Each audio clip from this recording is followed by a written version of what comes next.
Hey everyone, welcome to the Prophecy Roundtable. Again, we don't have all the answers, but we are promising you an interesting conversation about the end times. We're going to be talking about what happens after or to the rest of the dead and the eighth day. You know the eighth day, right? You got 7 days and you start over the next day. The first day is actually the eighth day. All right. And to help me discuss this interesting topic, I'm bringing on Rachel Cory. She has a website that I put in the chat. If you guys want to check that out, it's also in the description, but it's prophecyviewpoint.com. So go ahead and check that out. I think you're going to find she has a wealth of information there. And I'm looking forward to getting into the discussion tonight. If you have questions for her, please put them into the chat and we will get to those this evening. So without further ado, I am delighted to introduce Rachel Cory. Hey, Rachel, so glad that you're here. Hello, shalom and blessings. Shalom, shalom. All right, so Scott's going to join us a bit later. He's having some technical difficulties after his dog chewed his cord. That's too bad. But okay, so just so people understand the context here, we're talking about, after this age is done, we've gone through the millennium, and then we come to the eighth day, right? So that's a major part of what we're going to talk about tonight. And then also the rest of the dead, right? What is the rest of the dead all about? So I'm looking forward to hearing what you have to say, and I'm going to just give you the floor and just kind of take it away. Tell us where people can find you, and then take it away. Prophecyviewpoint.com. Prophecyviewpoint.com. That's awesome. me. Very cool. All right. Yeah. So give us your spiel, Rachel. I'm looking forward to this. All right. Well, every kid, when you're about 12, if you've been brought up in church, you start to wonder what's going to happen to the people who died before the missionaries could get there. So let me open with a little short story. Two young men, both 17 years old, are out on the mesa in Africa hunting. Both are captured by slave traders. They're marched to the coast and they are loaded onto a slave ship. One of the boys becomes violently ill and he dies in the arms of his friend. His friend swears, "I will never forget you. I will never forget you." The slave ship reaches South Carolina. The surviving boy is put on the auction block, but he is bought by an abolitionist who frees him, who then sends him to England to be educated. And this young man becomes a minister of the gospel. He returns at a later point to the United States area, and his mission is to share the Lord Jesus with the slave populations.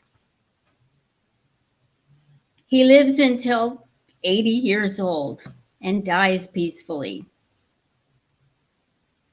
At the resurrection, when he meets his guardian angel, and he asks his guardian angel, "What about my friend? What about my friend? I want to tell him about Jesus." What's the angel going to say? "I'm sorry, he was just born at the wrong time." I don't think so. I think his angel is going to say, "That's wonderful because Jesus wants that too." So, what's going to happen to all those people who died without Christ? Who died without ever hearing about Christ? What does Paul say? He says to the church, Corinth, before, at one time you were aliens from the Commonwealth of Israel, strangers from the covenants of promise, without God and without hope in the world. That's pretty lost. Without God, without hope in the world. All right. That troubled me. That just troubled me. Time I was about 12. And in thinking and praying about it over the years, in Revelation, you know the text in Revelation 20, verses 5 and 6. The rest of the dead lived not again until the 1,000 years were finished. Well, the rest. The rest compared to what? If we go to Daniel chapter 12, verses 2 and 3, Michael stands up, a time of trouble such as never was. That time your people will be delivered. Multitudes of those who sleep in the dust of the earth will awake, some to everlasting life and some to shame and everlasting condemnation. That's two kinds of people in one resurrection. That's two kinds of people. Some are redeemed. They arise to everlasting life. They get the new spiritual body. And some are raised to shame and everlasting condemnation. You don't come back from everlasting condemnation. That's a done deal. I believe those people are judged, condemned, and they are either killed by the glory of God or they are left to die in the plagues. And then there's the rest. And I believe the rest are all those people who never really had an opportunity the first time around because they never heard. Paul says you have to hear to believe, to choose. He complains they have forbidden us to speak that so they can be saved. They've forbidden us to speak to the Gentiles so they can be saved. Hearing, faith comes by hearing the word of God. So they have to hear. And I don't believe that many, many millions of people in this world ever heard. So what happens to them? The rest of the dead live not again until the 1,000 years were finished. What 1,000 years? Well, I believe it's 1,000 years of the seventh millennium. The context in Revelation 20 follows Revelation 19 when the beast and the false prophet are thrown into the lake of fire. Christ does that at his glorious return. So this is in context of the glorious return. All those who are part of the first resurrection will become priests of God and of Christ. I began to study the priesthood and how did they become priests and what was the ceremony or the consecration or the formula. And of course, I discovered that only sons of Levi and Aaron became priests, but that troubled me too. And what I discovered in looking at the priesthood was the 8th day. That priests were consecrated for 7 days. And they didn't begin their ministry until the 8th day. Well, that kind of clicked because there were so many other 8s all over the place. Someone who had a disease or leprosy, for instance, or an issue of blood or whatever, after they were cured, then they had to go through a consecration for 7 days. And on the 8th day, they would be clean and they could enter the congregation and enter his house. And the priests went through 7 days of consecration and then they began their ministry on the 8th day. Of course, Hebrew males were circumcised the 8th day. And I just began to tie all those 8s to the prophecy of Christ and what he would do. will Israel redeemed be perfectly circumcised and presented to the Father on the eighth day? A newborn animal had to remain with its mother for 7 days. On the eighth day, it became acceptable for sacrifice. Is that when we, Israel redeemed, become acceptable for presentation to the Father? That's 1 Corinthians 15 verses, let's see, 1 Corinthians 45 verses 24 to 28, I think. Then comes the end when he will, when he's defeated every enemy and he will present the kingdom to the Father. And I wondered, will that be at the eighth day? Keep going, Doug, in that passage. By the way, I would say yes and yes and yes. And so if the eighth day is when we are presented to the Father, the eighth day is when we are spiritually clean. I mean, if you look at the cleansing procedure for a leper with the anointing of the big toe and so forth and so on, it's the same as the anointing for a priest. So we are lepers, but then we will become priests of God and of Christ. Why does God still need priests if everyone is saved who's going to be saved at the second coming? Why does he still need priests?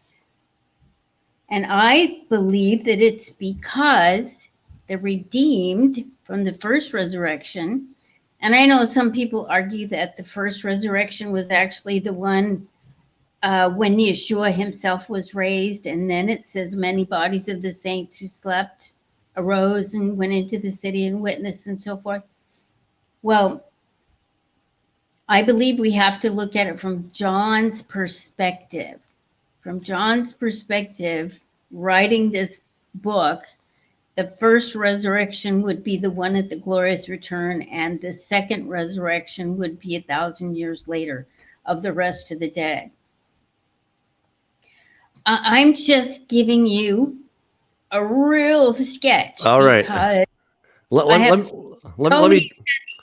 I believe you do. Let me jump in there because let's take a look again at that passage there in Revelation. So I want to understand how you are putting that together. I'm open to your ideas, but I'm not quite convinced yet. So convince me. All right. So Revelation 20.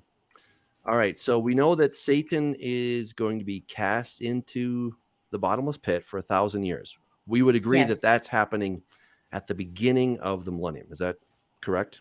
At the beginning of the 7th millennium. With the Lord, 1,000 years is as a day, and a day is as 1,000 years. Yes. So yes, I take that as prophetic. I agree with you. I agree with you. So Jesus has just come back. That's probably the very last couple minutes, as it were, of the last, of this age, right? And then there's some transition point, and then when he puts Satan into the abyss, that's somewhere in that transition period, but probably right at the very beginning of the millennium. Yes, of the 1,000-year period. Yes. Okay, so I just want to clarify that we're on the same page there. All right, so he's going to be in there for 1,000 years, and I saw thrones, and they sat on them, and judgment was committed to them. Then I saw the souls of those who've been beheaded for their witness to Jesus, etc. All right, and they lived and reigned with Christ for 1,000 years. But the rest of the dead did not live again until the end of the 1,000 years are finished. So this is the first resurrection. So what I'm seeing as the first resurrection are those who are raised at the glorious return, as you just said, and then those who are part of the second resurrection. We would both agree that's happening after the 1,000 years. Is that correct? Okay. So and they will be the rest of the dead. Okay. So how do we deal with the dead here who are then judged and they are sent away into the lake of fire? It's only the ones that aren't written in the book of life. Okay. Everybody. Okay. And as she's pointed out, and real quick, if anybody's interested in, obviously, by all means, go to our guest's website and read her teachings. But Curtis Reed at Donkey Speaks did like an 8-part series on the Great White Throne Judgment, which, Rachel, it's very similar to what you were just saying. And his understanding is on that throne is the bride with Yeshua. And let's just say that one day we're on the throne and we've got a child or we've got a friend and we've been a horrible witness to that person. And again, this is not universalism, by the way. I mean, that's not what Curtis was teaching, that everybody in the end gets saved. No, people do go to the abyss, but I can just look back right now. And if I were looking at it, especially like, as you mentioned, Rachel, the poor, starving children in Africa, or Chinese that have been under communist rule, or just in times past the history with the oppression of the Roman Catholic Church for centuries, people didn't actually hear the actual gospel. And so let's say that I believe our Yeshua, Yah, is a righteous judge. He's a fair judge.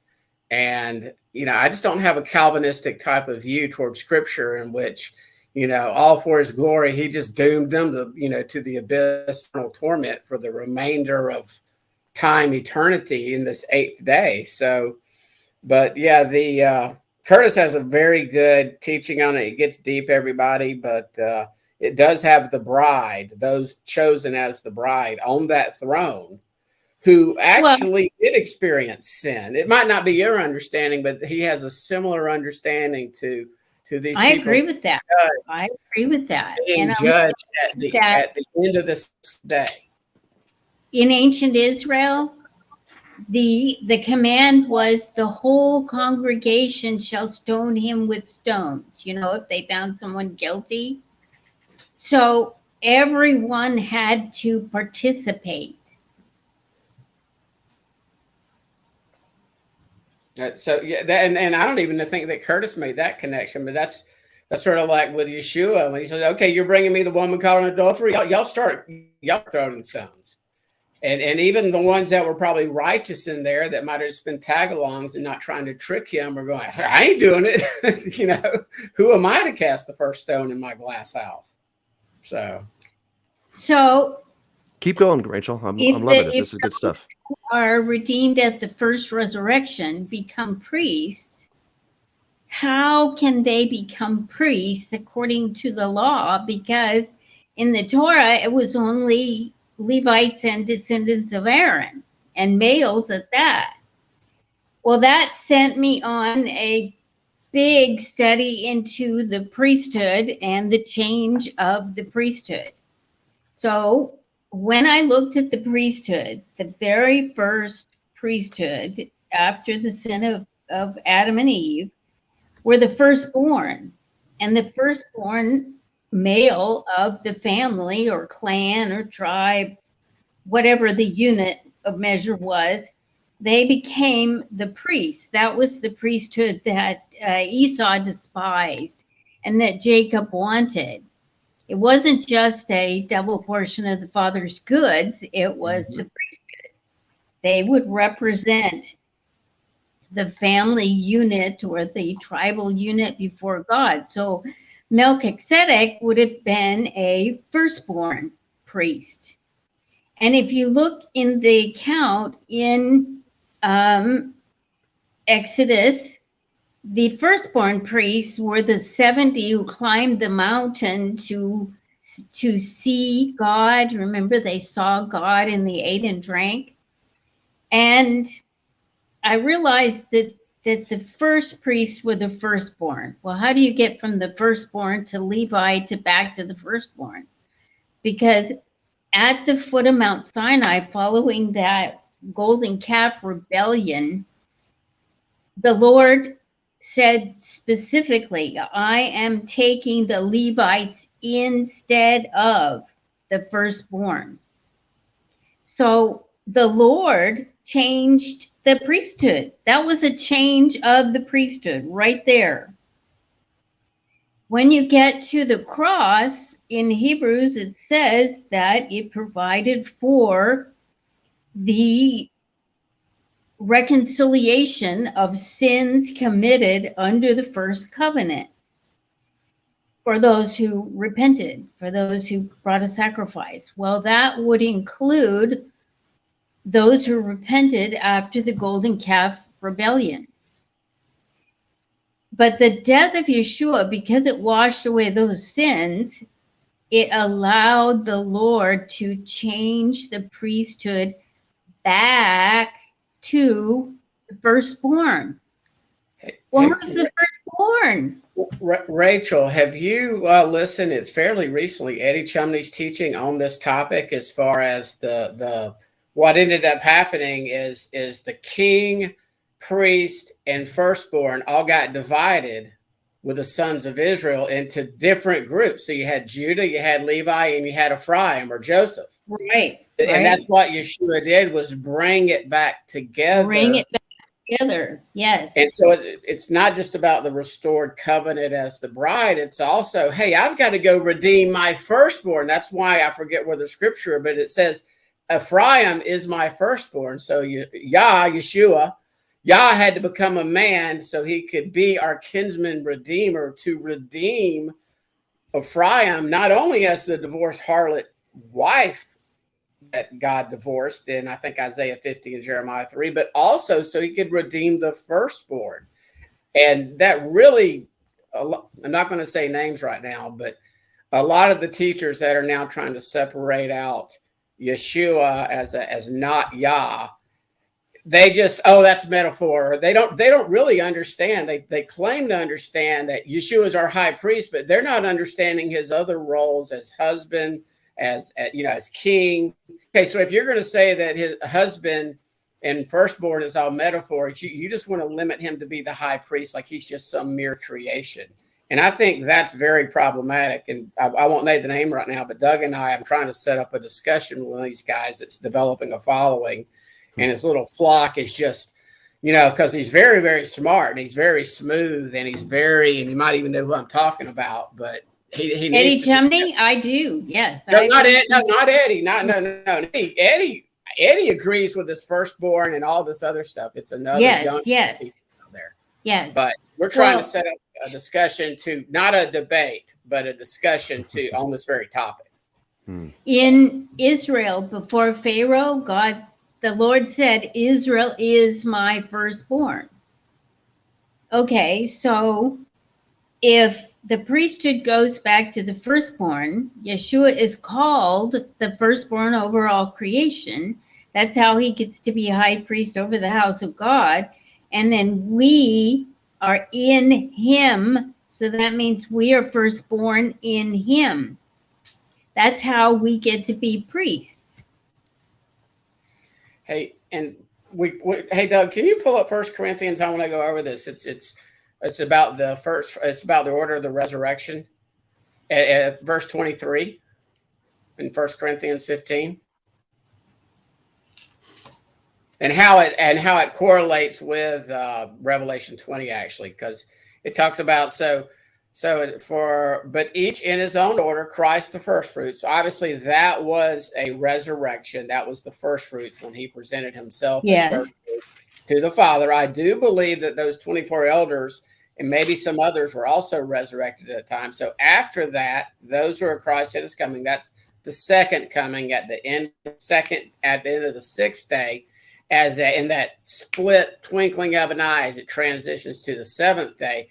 And then comes the end. So there's a resurrection at the end of the seventh day. And I think that's what you were asking her earlier. So he doesn't go forward and explain that, and then the end, there's another resurrection. But we obviously know from Revelation 20, when comparing these scriptures, that there is a resurrection at the end of the seventh day as the eighth day begins. Is that your I understanding? believe there will be. I believe there will be a resurrection at the 8th day, when the rest of the dead live again.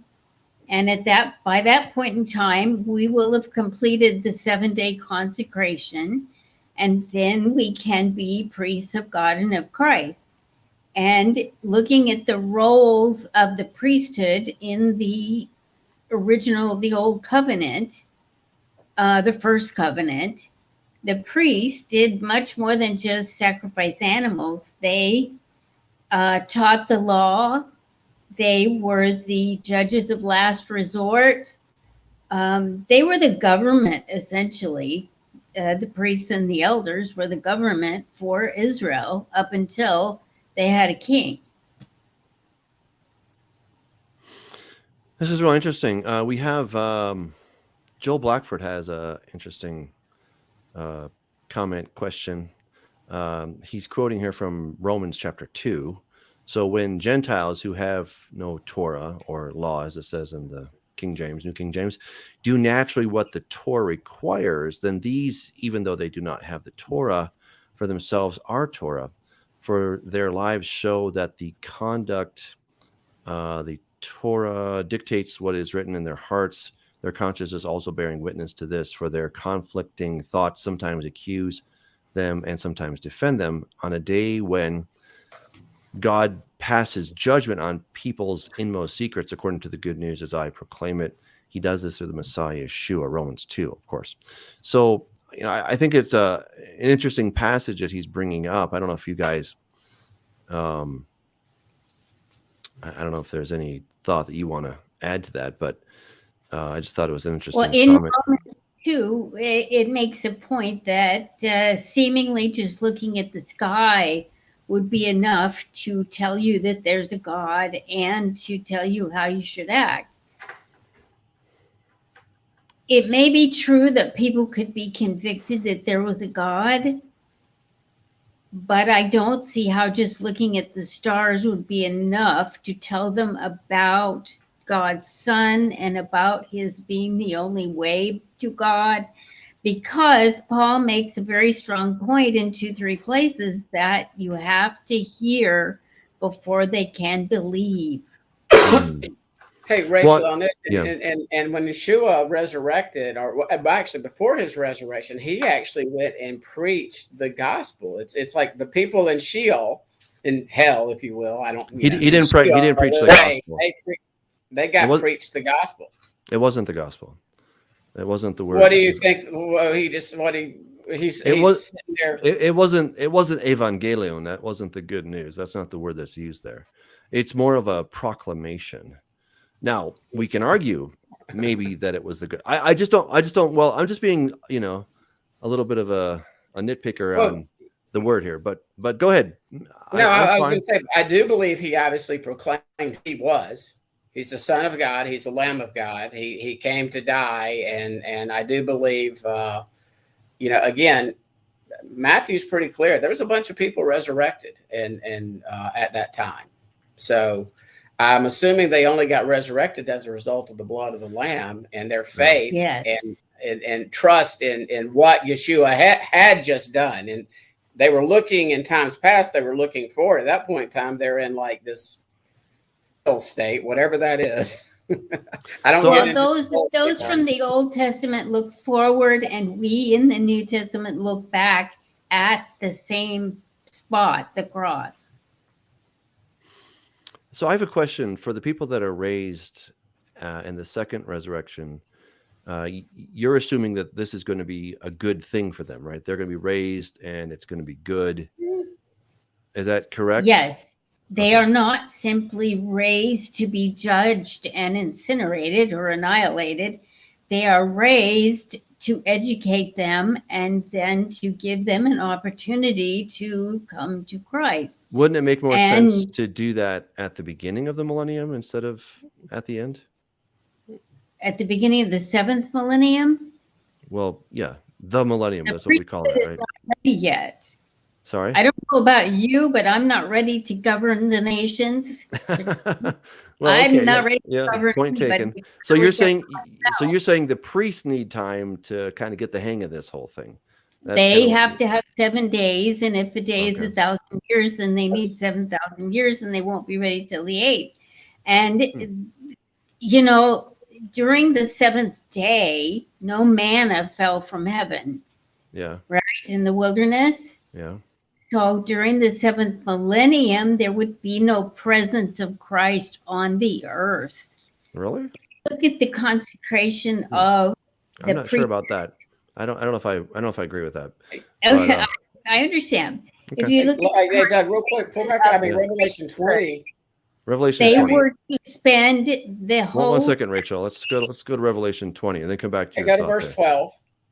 Okay, 20. And again, this is not just a resurrection, and everybody that gets resurrected is going to be cast in the abyss, because these individuals at the second resurrection, you'd much rather be part of the first resurrection, by the way. Okay. But these individuals at the second resurrections, those that will die during the 7th day, it says that, the book of life is open. The dead were judged from the things which were written in the books according to their deeds. And then, and 15, and if anyone's name was not found written in the book of life, he was thrown into the lake of fire. So we see that all the way back in Torah about don't blot me or blot me out of your book, when Moses is saying, you blot me. Yeah.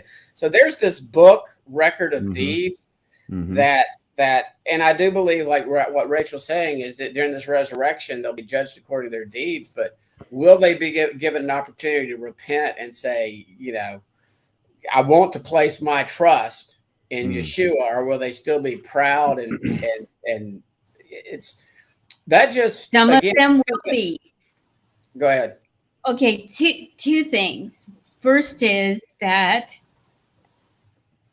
during the 7th day, prophetically, with the cycle of planting and harvesting, during the 7th year, they weren't to plant or sow. So no sowing of the gospel, no harvest of souls from that gospel during the 7th. And during the Sabbath, there was no manna, so no presence of Yeshua. I believe that the 7 last plagues really are literally going to wipe out everything that breathes, a la Joshua. I look at the 7 plagues and they kill the vegetation. That's 25% of our oxygen. They kill everything in the sea is dead. Well, that's the other 75% of our oxygen. You can't live without any oxygen. And I mean, that earthquake is about a Richter scale of 12. It liquefies the face of the earth, that every mountain and island sink. The sun gets 7 times hotter. I don't know about you, but I live in Texas. Grief, 7 times hotter, no life can survive. That's why I think the redeemed have to be rescued off of this planet. They go to the Father's house. Hebrews says that the heaven itself is the true tabernacle. So the priests, for that 7-day consecration, they had to remain within the tabernacle. So if we're going to be priests, then we have to remain within the tabernacle, heaven itself, during that 7th millennium, that 7th day. And then we come back and Yeshua restores the face of the earth. Ezekiel's temple is built. There's instructions in the book of Ezekiel saying, be careful to follow the pattern, build it just as you've seen here. And then a river flows out, and wherever that river flows, everything comes back to life, birds, bees, butterflies, and people. And that's the resurrection of the rest of the dead. So you're putting that at the end of the millennium. Is that correct? At the end of the 8th millennium, correct. Well, not at the end of the 8th millennium. No. Sorry, at the beginning of the 8th millennium. Yes, okay, sorry. Okay. Okay. And Yeah. I would put that event 1,000 years earlier, but I'm the weird one in that sense. that's Because most. okay. You're not weird on that. I believe that this planet's going to be wrecked, but there's obviously going to be humans who were not in their glorified bodies because the nations are going to have to Israel during this.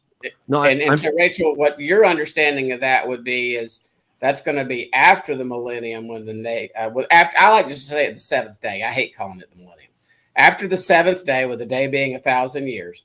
So you're saying that those passages in Zechariah where the nations have to come and worship the King, worship Yeshua, would be on the 8th day, if you will. That's during the 8th millennium. Yes, the 8th day. And when I read through all these prophecies of return for Israel, the Gentiles are all over the place. And they come up to the mountain of the Lord. He will teach us his ways. We will walk in his paths. And those are the people from the rest of the dead who do want to follow Yeshua, who want to come how to. how do we know that that's not going to happen during the what most people call the millennium? You guys and all your different names here, but the seventh day, the millennium, whatever. Well, I just want to be biblical, whatever. Well, yeah, but during that time of that 1,000 years, that's very, very clearly articulated in Revelation 20. Yes. That 1,000-year period that the rest of us call the millennium. Yes. Why would you assume that those passages are not talking about that time period? Why put it after that time period? I mean, when I look at Ezekiel, no one survives the plague. One second. The plagues being. You asked her a question, let her answer. Well, just a second, Scott. So I know I'm getting there. So, but the plagues are the things that happen during the so-called tribulation, the return of Christ. Aren't those the plagues that you're referring to? I see the trumpets as the warning trumpets, and everything in the trumpets is a third, a third, a third, a third. A third of the trees. But those are happening during the tribulation, yes? I think those are happening during the tribulation. Okay. And then Christ comes, the beast and false prophet are thrown in the lake of fire and so forth. Then I believe we are caught up to God, and we go and we stand on the sea of glass before the throne, and we are now made immortal and so forth. Okay. On the earth, then the 7 last plagues are poured out on the day that we are out of here.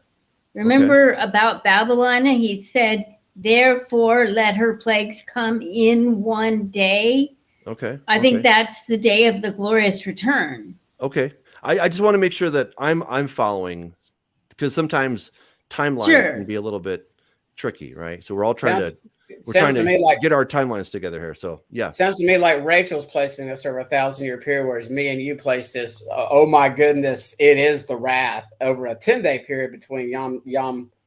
And again, that's where I would differ with you, Rachel. I believe that yes, exactly what you said. We are gathered.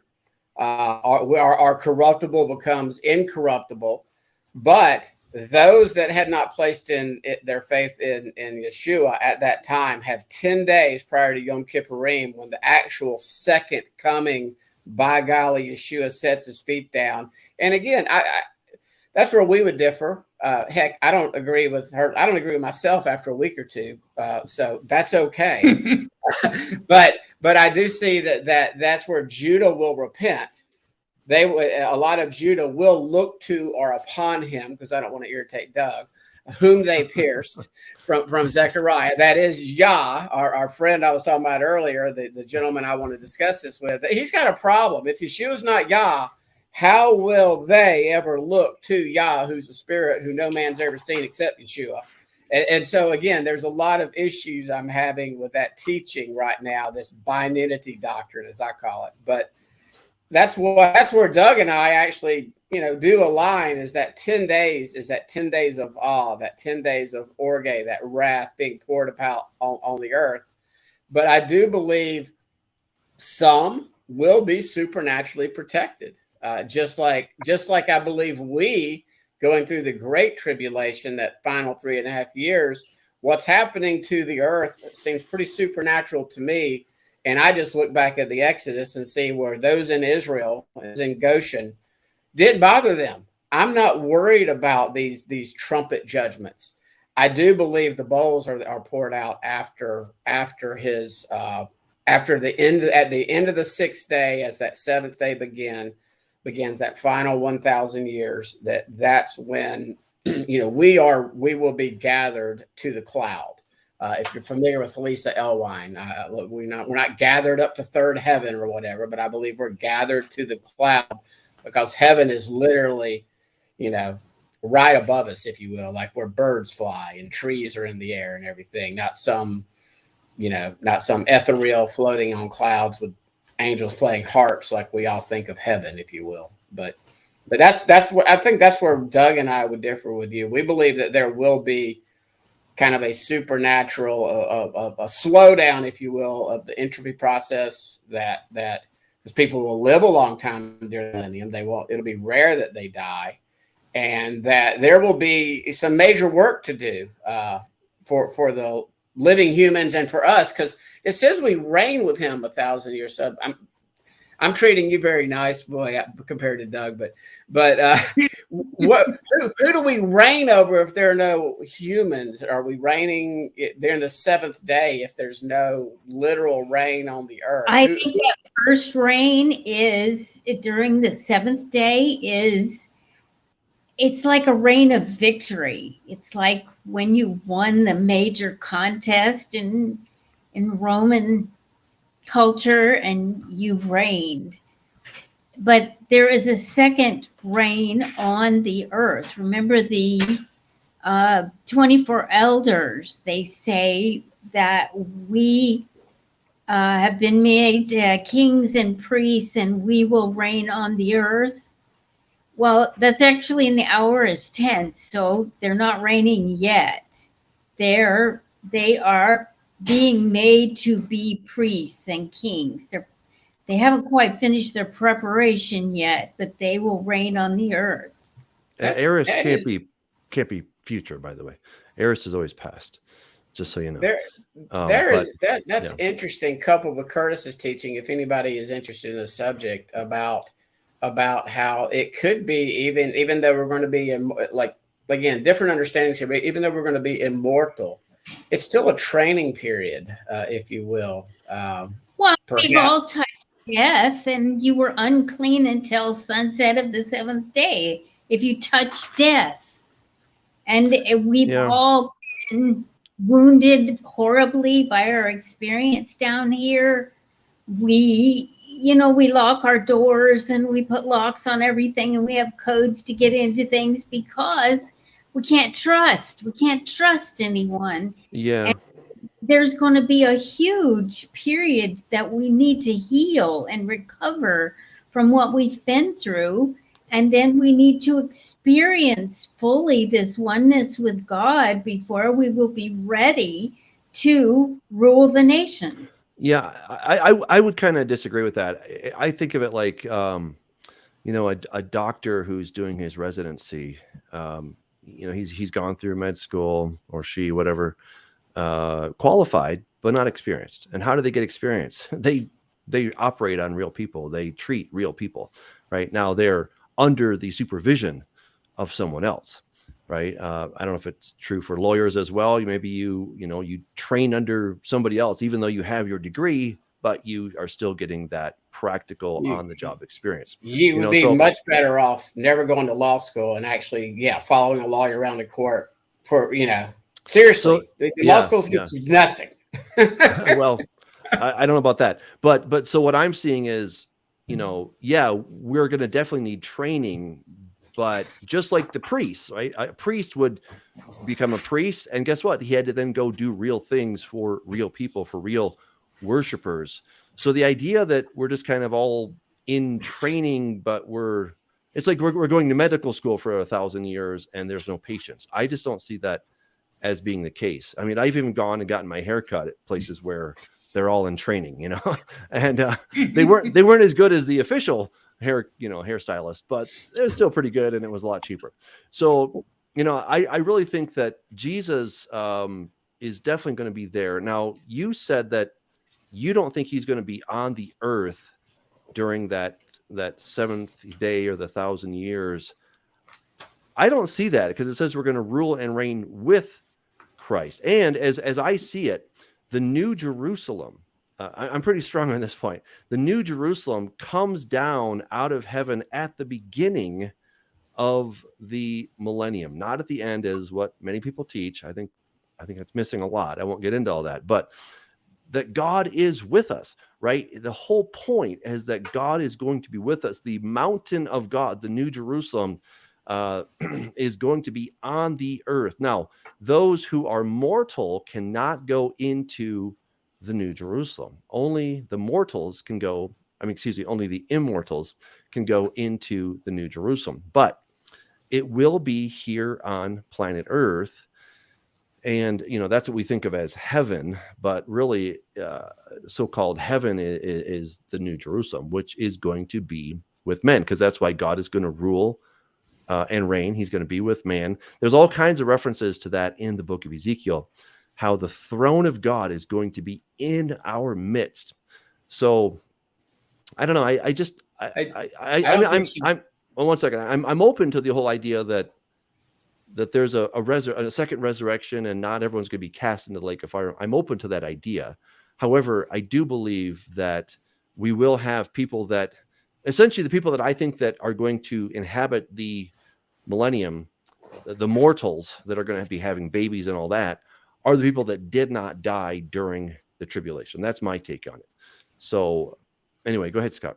No, I was just going to say, I think what she's doing is agreeing with you. She's just 1,000 years apart from me and you. Well, yeah. No, I mean, yeah. That's fine. Essentially, yes. Yeah. Essentially. Okay. Now, I do think that Ezekiel's temple minus the 1,000 years. temple for the 8th day, because the people who are raised as the rest of the dead are not ready for to stand directly in God's presence. They still need a buffer. And so the Ezekiel's temple will be that buffer place where they will come up and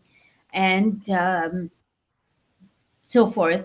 And so I think that the sizes between Ezekiel's temple, which is outside the city of Jerusalem, by the way, is very small compared with the enormous size of the New Jerusalem, which is 345 miles on a side and 345 miles high. Yikes, the Lord's going to have to do something with our rotation, or that's going to be thrown off. I have wondered if the New Jerusalem is a portal between earth and heaven. It's a portal to other dimensions, perhaps. So maybe the ground level is within this dimension, and then as you go up, maybe they're in other dimensions. I don't know. That's just things I've wondered. But I personally believe that this earth will be rendered the uninhabited place, and the Azazel is led off to the uninhabited place. When do you think it's uninhabitable? During the seventh millennium. So for 1,000 years, the earth is not habitable. Well, I think it's 1,000 years, or perhaps perhaps we will come back halfway through, like the Jubilee was halfway through that 49th year. Well, so why do you think it's uninhabitable? Because of the effects of the 7 last plagues. Without direct healing interference from Yeshua to heal it, right? It's dead. And that's why I would put the healing of the planet at the beginning of the 7th millennium, or the so-called millennium. That's where I really think that the new heavens and the new earth happen at the beginning of the millennium versus way after, 1,000 years after. And I believe this earth will be the uninhabited place that Satan and his angels spend the millennium. Hey, let Okay, me. we disagree. That's fine. Yeah. Somebody posted earlier about question, obviously, about the Moedim, the feast, and sort of that 8-day structure. Even though Feast of Unleavened Bread is only 7 days and doesn't have an 8th great day or last day, as does Tabernacles, which is really it's a separate. The 8th day is a separate Moedim. We just tend to lump them all in together. But yeah, even unleavened bread, the way it's set up, it kind of became known as Passover, and it was sort of 8 days, including the preparation. Passover is not actually a Moedim. If you go look in Leviticus 23, the 7th Moedim is actually the 8th day or the last day, which is not even part of the Feast of Tabernacles. It's its own Moedim. So yes, it is. How do you? I look, and this is where I differ from my friends Curtis and Michael. They look at that 8th great day, and this is what aligns with what you're teaching, what you believe, Doug, and what I believe, just in a different way, that they teach that 8th day represents the Sabbath or the millennium, if you will, the 7th day. Obviously, Rachel thinks it's after the 7th day. I just have always looked at that last great day or that 8th day, the day after the Feast of Tabernacles closes, which is a Sabbath, which is an appointed time. I've always looked at that along with some of the other typologies, like the infants are circumcised on the 8th day. You have many, like you're pointing out, Rachel, you've got many significant events that happen on the 8th day. I've always looked at that as that's when all of creation in the cosmos is perfected, if you will, the eternal state. In other words, it's not 1,000 years at that point in time. It's the 7 days of creation are prophetic of the 7,000-year entire redemptive plan. And then once that 7,000th year over, that's when we are cleansed. In other words, we're perfected. We're in eternity. I don't know what we're going to do in eternity. It doesn't really, the word does not tell us much about the eternity. In other words, after Revelation 22 and the book closes, we're just speculating. But that's how I've always looked at that 8th day typology that's everywhere through scripture. It's when just the points you were making, it's if anything, it's confirming my understanding of the 8th day, where, my friends Michael and Curtis can just be, incorrect in their understanding of that. But really the points you're making, I'm agreeing with you. I just believe that that's when everything is fully restored. There are no humans in the 8th day. Everybody is immortal. So again, we really only differ by about 1,000 years or a day. No, and I agree. I think, Rachel, you're bringing up some great points. Yeah, we're 1,000 years off, but I think the principles that you're teaching, and I would agree with those essentially, but I would put those 1,000 years earlier for the most part. That I think that the end of God's redemptive work is done during the 7th millennium. And I agree with Scott that by the time we get to the 8th, we're good. Everybody has an immortal body. Everyone is in their brand new body, and everyone has made a choice. And the reason that Satan is put into the abyss is so that we can have a time on planet Earth where mortals are not being tempted by him. They're able to make their own choices, and some of them are going to make some great choices. Some will make some really dumb choices. And then he is let out after that to be that one last foil, that one last, hey, what choice you're going to make here? And people are going to make, some people, as the sands of the sea, it says, are going to choose Satan. Even after 1,000 years of perfection, they're going to choose Satan and his ideas instead of Jesus and his glorious reign that we have been part of. So I really think that, I'm going to be in training during that 1,000 years. I don't think that I have arrived necessarily, but as someone who is in an immortal body, I will be having 1,000 years internship where Jesus is teaching me how to rule and reign. But the way that I get that experience is actually by doing it, right? So, Scott, you put up a put question. up a question for Rachel. I mean, it's not. I think it's a good question. When the 1,000 years are ended, Satan will be released from his prison and will come out to deceive the nations. Who are these nations? If everybody that's sort of, I don't want to say living, but everybody's been resurrected, and there's no goy, there's no ethnos. I hate the word Gentiles, but there's no Gentiles. In other words, everybody is then Israel that's in their resurrected state at that point in time. So who is Satan deceiving? Well, I would disagree with both of you That's fine. because I believe that the rest of the dead don't live again until 1,000 years have passed. That puts it at the eighth day, the eighth millennium. And when they come up, they're not perfected. And when they are raised, they're in physical bodies, because it says if anyone dies at 100, he is considered accursed and so forth. There'll be death. And so the earth at that point in time is not fully perfectly cleansed at that point in time, because you have all these people raised who have not yet made their decisions for God. Those are the nations. The rest of the dead are raised as nations in the four corners of the earth. And so I don't believe the holy city can descend to earth, because God's presence would be consuming. I don't think that the New Jerusalem can descend to earth until the rest of the dead are dealt with. And they get a period of time to be educated, to learn the ways of the Lord. Then they have to decide. And by far the majority of them will join the army of Gog Magog. And So Satan when does Gog and Magog happen? I believe Gog and Magog happens during the eighth millennium. It will be made up of people from that. You're putting everything just 1,000 years later, and yes. I honestly don't know where you get this 1,000 years. I think you're the rest of I the think you're dead off by 1,000 years.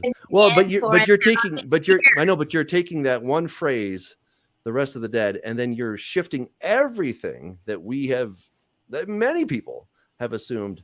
And not just assume, but have studied diligently, myself included, have diligently studied and have said this is going to happen during the last part of this week, right? Of this week of millennia. Okay, right. So again, if we take human civilization as we understand it as a week of 1,000 years, right? So it's 7 altogether. That's a perfect number, right? It's a week, right? So God still has work to do during this general age, shall we call it, including the last 7,000 years.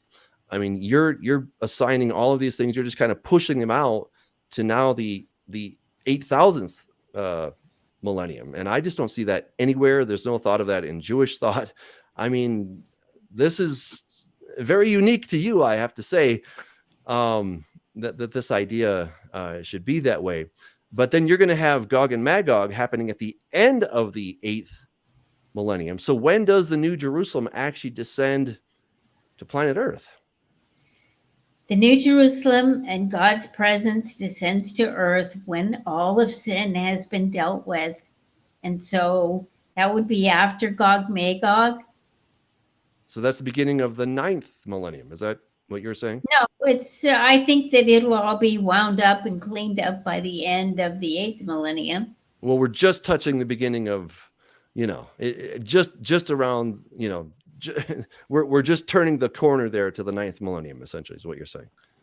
I don't know at what point Gog and Magog will happen. Maybe it'll be 500 years. Maybe it'll be halfway through. According to Revelation 20, it says after the 1,000 years are completed, that is when Satan is released. So you see Satan released after the 1,000 years. Yes. I mean, you see him released after the okay. So we've gone 7,000 years, and then he's put in the abyss at the beginning of the 8,000 years, and at the end of that 8,000 No, years. no, no, Just no. about the ninth. Down. What's that? No, I'm so confused about your chronology. I'm terribly Satan confused here. is cast into the bottomless pit Yeah. at the glorious return, Okay. which winds up the sixth day. Okay. Thank you. So then when is he And released? he stays in the pit Yeah. for 1,000 years. Okay. We all agree on that. There's a massive resurrection. And Gog and Magog happens, right? And Gog and when Magog this happens at the time. rest is resurrected, when they live again, Yeah. then Satan is released to test them. Same reason he was allowed into the garden, to test. Okay, I agree that he's there to test. I agree. I'm still confused on your chronology. Hey, Doug, one of our audience members posted something. I had never seen it before. So the last great day is for those that have never had a chance, which is probably in the millions, maybe billions of folks. I would say, yeah, multi-billions. Bible says they will have about 100 years and then the new heavens and earth. And so I was like, where are you getting that crap from? Because I thought it was. I've never seen 100. Then he posted 100 years, Isaiah 65:20. Yeah, absolutely. And again, I had never taken a look at that, but if you could pull that up real quick. It's encrypting image 4. It's coming. Okay, well, it's coming. I can't write it fast enough. It's really annoying. For while you're pulling it up, for behold, it is starting in verse 17. I create new heavens and a new earth, and the former things shall not be remembered or come to mind, but be glad and rejoice forever in that which I create. For behold, I make Jerusalem to be a joy, and her people to be a gladness. I will rejoice in Jerusalem, be glad in my people. No more shall be heard in it sounds of weeping and the cry of distress. And this is what freaked me out. No more shall there be an infant who lives but a few days, or an old man who does fill out his days. For the young shall die 100 years old, and the sinner 100 years old shall be accursed. So again, I would differ with probably our guest and this individual that puts this 100 years as if it's like tacked on to after 7,000 as part of that eighth day. I think that is just teaching during the millennium. If you don't make it to 100, you were not very, you were naughty person. you were very rebellious. I would agree. I think 1,000 years is plenty of time for all these things to happen, and that's time for us to get our feet wet, being high priests, or what did not high priests, but priests. Right. That gives us time to learn the things that God has. You got the nations are going to come up. I would, again, very strongly teach that the new Jerusalem comes down to planet Earth. I mean, I wrote a book on this. I wrote a paper on this. I've done videos on this, that the new Jerusalem comes down at the beginning of the new Jerusalem. But mortals cannot go into that new Jerusalem until they are glorified. All right. That's the one caveat. They cannot go in until they're glorified. And we see that in Revelation 22, right? Blessed are those who keep his commandments, that they may have the right to go into the city, right? But outside are the dogs and the sorcerers, right? So there's something going on. There's something peculiar, special, exclusive about the new Jerusalem. It's exclusive to those who have a new body, and those who don't cannot go into the new Jerusalem. And as far as the earth not being able to sustain, well, I would disagree with that. The earth is going to be a new heavens, new earth, right? Why? Because it got trashed during the tribulation.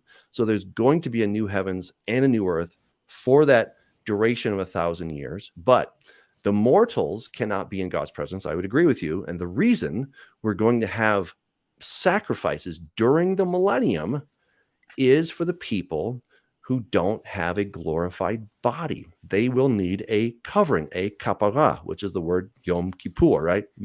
Kippur. So that is why we're going to need those sacrifices. They will need the sacrifices. And our job is to kind of be teaching them here and there, right? And those of us that have been, just a little faithful, we might be over one city. Those of us have been very faithful, maybe we get 10 cities or 5, I don't know. But, this is, Jesus will like, Doug, you did okay. You get one city. Okay. Oh no, what happened? My green screen. Oh no.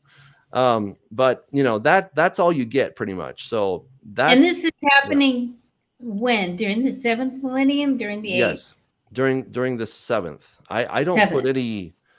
I don't have any sense of the 8th millennium like you do. Well, who are you governing during the 7th? The nations. The nations, yes. So you believe the nations survived the last plagues? Well, some of them do, yeah. Yeah, those that haven't taken the mark. I believe again, there's going to be some preppers and people that live on little remote islands or in the deep, dark jungles of Africa. And even though this is going to be a beast system with pretty much total control, again, if you look at those passages in Zechariah, interpret them as, them coming to celebrate tabernacles during the 7th day. And again, we agree with you. We're just me and you are one day apart. Doug likes to use 1,000 years. I just like to use a day, and yeah, just one day. But a day is just as 1,000 years, by golly. Jeremiah said that desolation is rest, so the land will rest. Remember, the land will rest. Yeah, because it's resting. It's put back to normal. It's put back to the way it should be. She does have a point there on that part about it being a Sabbath with the typology. I mean, again, I don't agree with you, Rachel, but you are making a good point that for the land to truly rest, here's the way it could truly rest, in which people comply with that Shabbat year, if you will, that 7th year, is if Yah, who can do whatever the heck he wants to do. I'm not saying he puts it back to the Edenic state, but let's say he puts it back to a semi-Edenic state. There's still going to be some entropy going on during the millennium, but he could make it to where it's such that you don't necessarily have to farm your crops or anything. In other words, he could make it supernaturally grow where the land rests. There's plenty of fruit. There's little veggies. You walk outside and really you're not even having to work, if you will, other than, I guess if you eat raw food, just go pick an apple and eat it. Let me say this, that Jesus healed on the Sabbath, right?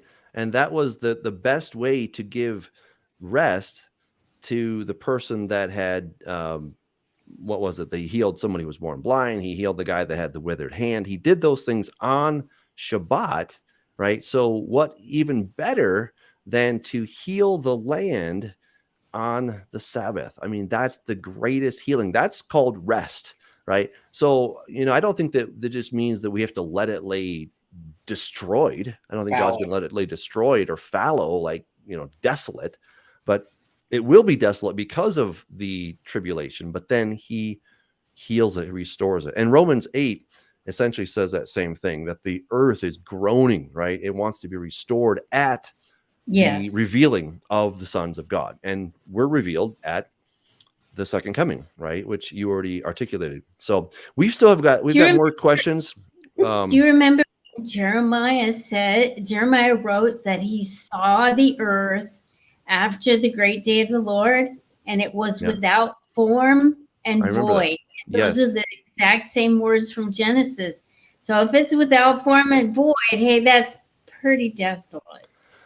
Fair enough, but he doesn't say it has to sit there for 1,000 years.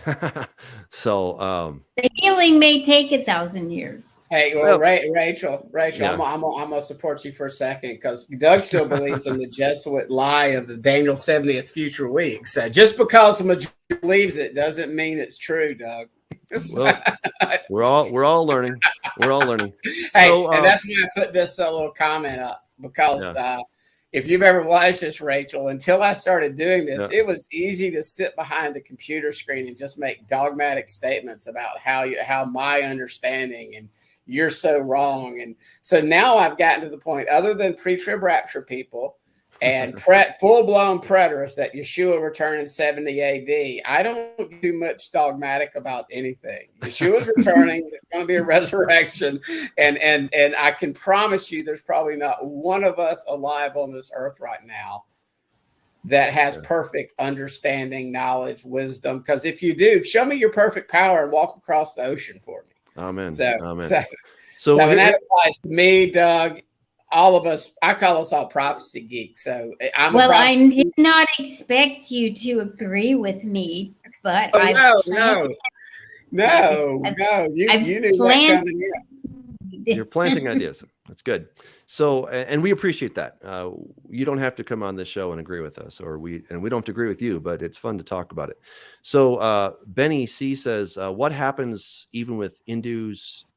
I guess Hindus should be Chinese and every other, all the souls. So this is kind of your sort of State of the Dead. well, yeah, the rest of the dead teaching that they're essentially going to make it. So I don't know. What would you say to that?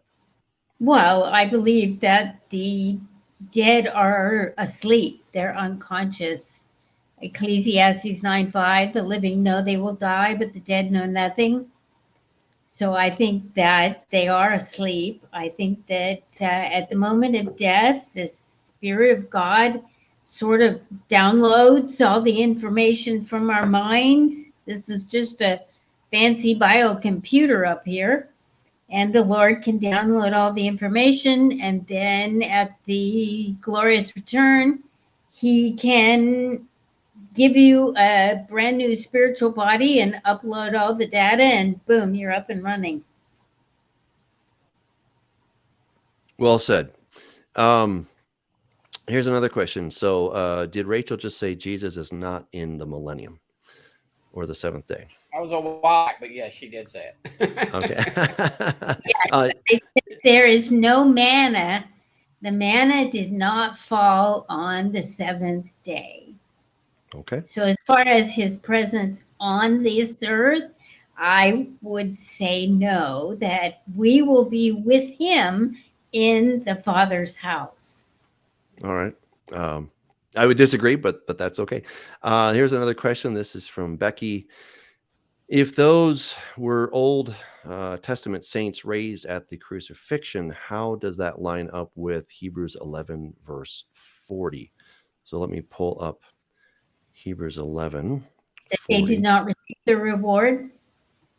Well, because God had provided something better for us so that apart from us, they would not be made perfect. I replied to her in the little chat. And again, at this point in time, when Hebrews is written, the author of Hebrews is looking backwards. So from that perspective, David, Jeremiah, Daniel, Joseph, the Old Testament saints, who I believe are some of those are 24 elders. They were looking to something that was yet future at the time, but this Hebrews is looking back and explaining this situation as to how they were looking forward to the cross. But the author of Hebrews is obviously in a post-resurrection, post-glorification of Yeshua status as he's explaining this to the Hebrews, people that knew the Torah, people that were understanding what the high priest's role and what the sacrifices were for, as opposed to a bunch of former pagans that had to be told, quit drinking blood, guys. Let's start with baby steps. Wow. King David divided the priesthood into 24 courses of elders. And so they took turns rotating through their duties at the temple.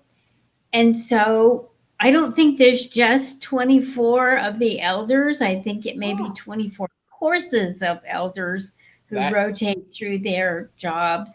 That is interesting. And yeah, hey, Rachel, that's an interesting view because, again, Revelation is a book of symbols. And that'll put me off on one of my little, I say my little things. But I believe when King David divided the course into those 24 elders, it was pre-Hezekiah, when Hezekiah's shadow went backwards.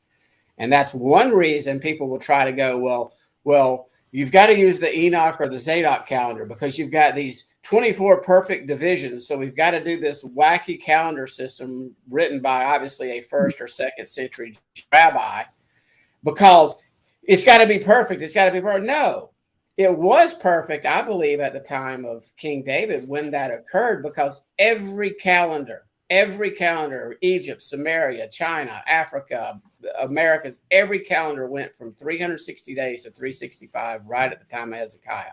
And I believe that's just a second witness that prior to that time, it's hard for us to fathom how Yah did it, but he can do whatever he wants to do. But for what reason at that time, he decided, okay, I'm going to whack this out. And I'm going to sit here and see if people can, in the latter part of this age, us, when we start returning to his ways, see if we can actually discuss this without dividing and casting people into hell because they don't get the Jubilee cycle right, or they did Passover on the wrong day, or things like that. So I think more people are having an understanding about the Moedim right now, but I do believe Yah kind of made it a little difficult for us. It took a perfect 360, 12 months, 30 days each. And have you ever thought about he might restore it back, Rachel? That over there in Revelation for the Great Tribulation, for the final 42 months, it's exactly 1,260 days.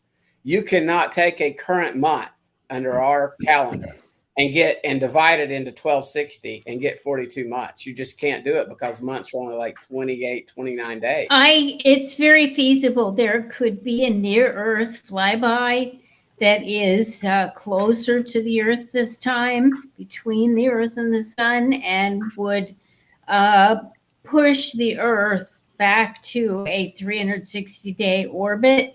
And that way, all of the prophecies in Daniel, in Revelation, could be fulfilled perfectly in that 1,260 days or period of time. Times and apart, 42 months, et cetera. That's sort of my understanding. I just would not teach it dogmatically, but yeah, restoring it back to perfection for the final 3.5 years is easy stuff for Yah that created everything just with his word, Yeshua. So could we just read the passage in Isaiah 61 about these priests? Sure. So we are out of time, just so you know. Isaiah 61. Okay. Isaiah 61, starting in verse 4. They shall rebuild ruins. They shall raise up the former desolations. They shall repair the ruined cities, the desolations of many generations. Strangers, so there's your Gentiles, shall stand and feed your flocks, and the sons of the foreigner, definitely not Hebrew, shall be your plowmen and your vine dressers, but you shall be named the priests of the Lord. Men shall call you the servants of our God. You will eat the riches of the Gentiles. There's the Gentiles again. In their glory you shall boast. Instead of your shame, you will have double honor, double portion, firstborn. Instead of confusion, they shall rejoice in their portion. Therefore, in their land, they shall possess double. So these cannot be Levirate priests because Levirate priests were given no inheritance in the land.